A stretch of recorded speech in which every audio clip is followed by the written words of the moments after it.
حزب المصريين الأحرار، والحزب الوحيد اللي ماكينات إنتاج الكذب شغال عليه 24 ساعة، من أحزاب ليبرالية لأحزاب تدعى إسلامية وغيرها. حزب متهم بما يشرفه. يقول لك أصله ده الحزب اللي عايز يقضي على الفقر.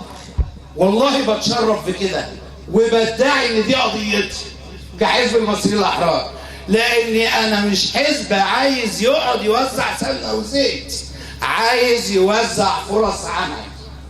أنا مش حزب عايز يتكلم عن فقر المصريين، أنا حزب عايز ينهي الفقر بين المصريين في أسرع وقت.